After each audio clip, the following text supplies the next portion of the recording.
Hello dear, welcome to English Needs channel. This channel is in infancy stage.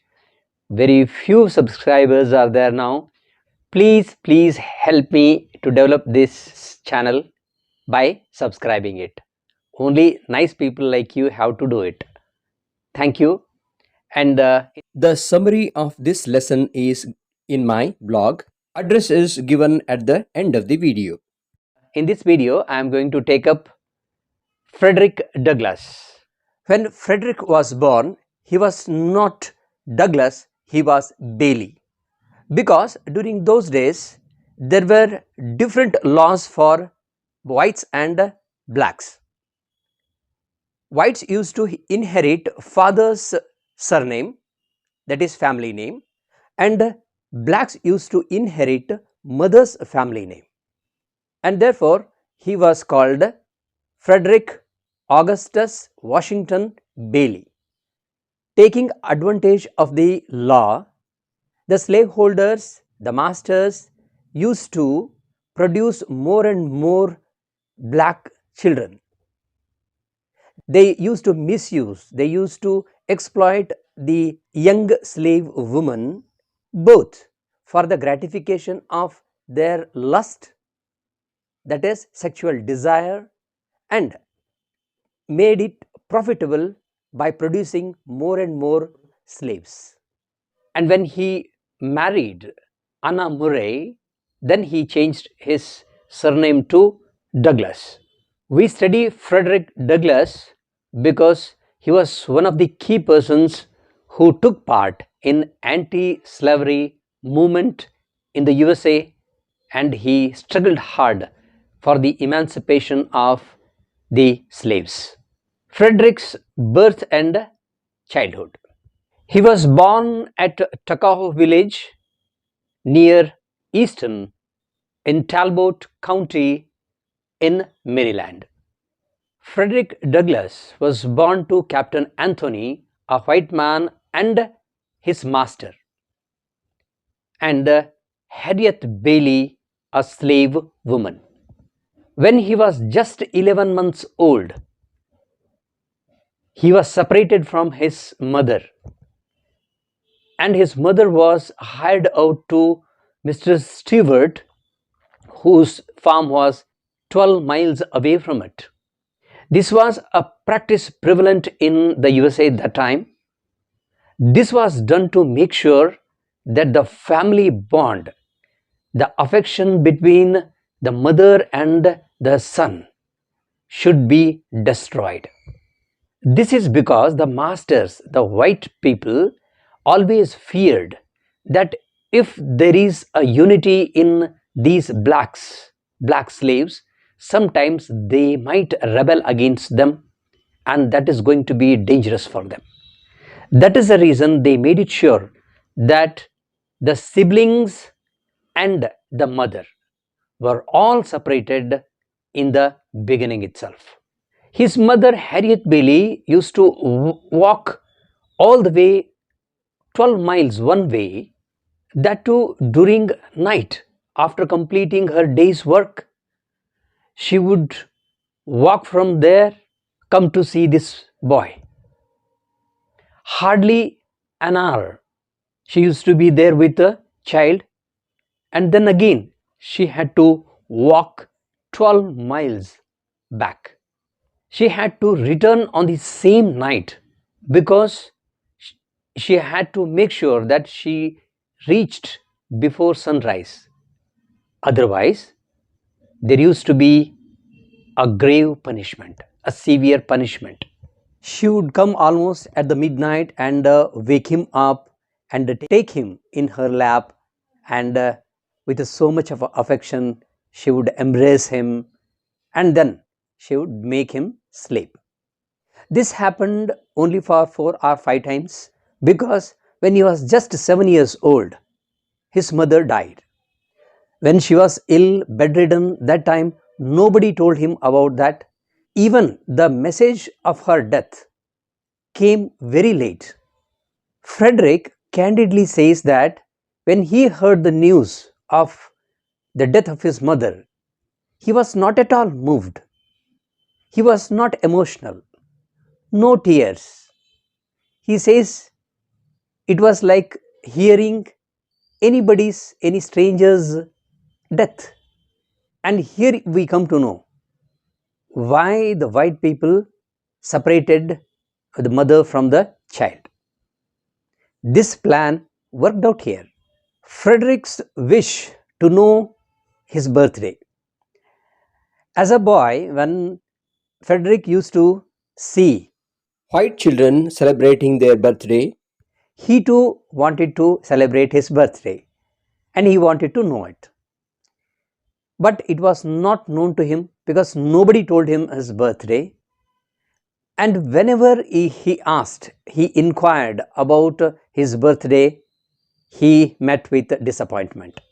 Nobody ever told him his birthday, and no slave knew his birthday because it was not at all important on the part of the slaveholder or the master to keep the record of their birth. When they did not know the exact date of birth, they used to say cherry time, fall time, harvest time, and like this. Frederick was eager to know his birthday because he too wanted to enjoy celebrating his birthday, but he was always disappointed. Trying to know about the birthday on the part of a slave was considered as improper and impertinent and a sign of a restless spirit. Frederick used to think that why he should be deprived of knowing his birthday. Life in Baltimore, a step forward for freedom. After the death of Captain Anthony, Frederick was sent to Baltimore. There his master was Mr. Auld, who was the son-in-law of Captain Anthony. Frederick was lucky to be there in Baltimore for some times because the master's wife, Sophia, taught him reading and writing. She had a son of the same age of Frederick, and therefore, whenever she taught her son, she taught Frederick also. But when the master comes to know about this, he forbids his wife from teaching anything to the slaves. And that's how it was stopped. But Frederick was very sharp in learning, so he continued with whatever he learnt. And further, he became educated on his own. This little education, what he got here, gave him strength to come out of slavery. Suffering of mulatto children. A slave boy born to a white master was called mulatto child. These children suffered more than their counterparts, that is, other slaves, because they used to be always the target of the master's wife or the master's children. They always found fault with these people.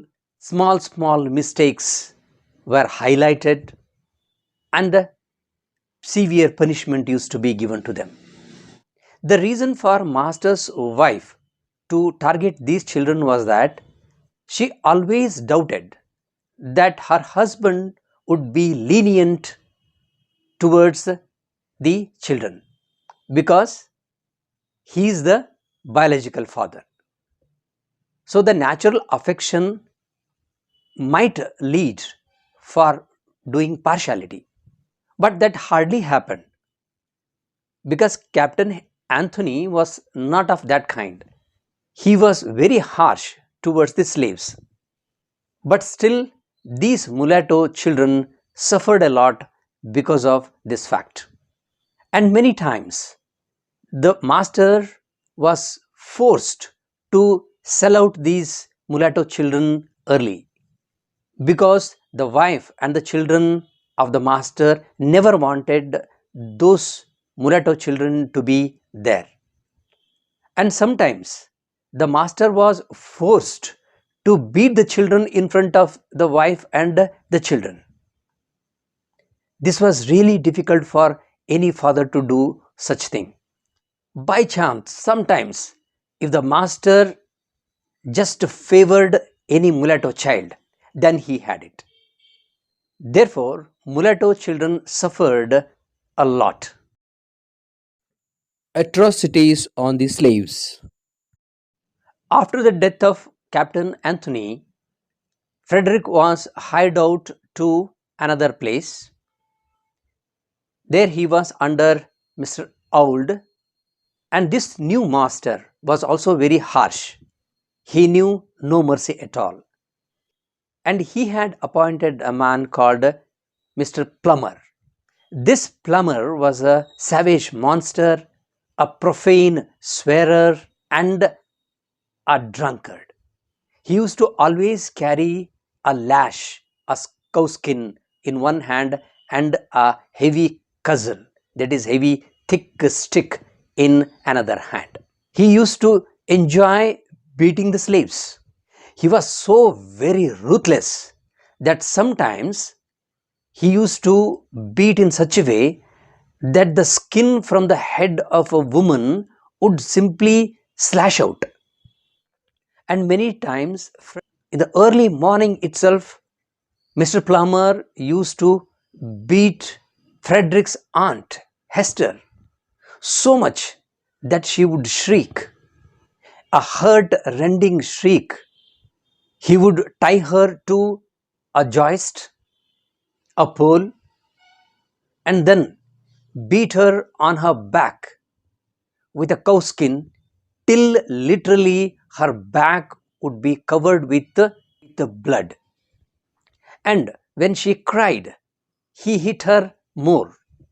He lashed her to cry, he lashed her to hush her. That means she has to keep her mouth shut. And he was so very sadist that he used to beat exactly on a wound from where blood flowed more. Such a savage act. Many slaves used to suffer like this. And he was so very ruthless and merciless. He would keep on beating his victim till he himself is tired, not the slave, until he himself would collapse. And sometimes he used to be so very cruel and ruthless that the master used to be angry on Mr. Plummer. He used to warn him, if he did not mend or if he did not control himself, then the master would beat him in turn. Such was the condition. No prayer, no tears, no begging, nothing used to move this Plummer. He was a sadist to the core. And think how these slaves endured all these things. Really, a slave's life was a hell. Escaping from slavery and marriage. When Frederick was in Baltimore, he met Miss Murray, and later on they married when they went to New York. When Frederick was in Baltimore, as a young man, he thought of escaping from the slavery, taking a high risk. He ran away from Baltimore and went to New York City, and there he hid for sometimes from the police, and later on he joined anti-slavery movements, the associations which were struggling for the emancipation of the slaves. As he was bit educated, he was welcomed there, and further he kept on improving himself. He became a very good orator and a writer, and he held many positions in those organizations and gave his best for the emancipation of the slaves. He has written several articles and some books The notable books among them are Narrative of the Life of Frederick Douglass, Life and Times of Frederick Douglass, and My Bondage and My Freedom. These three are notable books. As a young man, when he was in Baltimore, he had a strong belief that one or the other day he would escape from the slavery, and he maintained it till he went to become a free man. He writes that he could maintain his conviction and the strong belief even when he was very sad and when the situations were very grave. He owes this to God and the minstrel, which always cheered him even during the worst situations. This is my blog address where you can find the detailed summary of this lesson. I hope you have understood the lesson well now. Please like and share. Thank you and Jai Hind.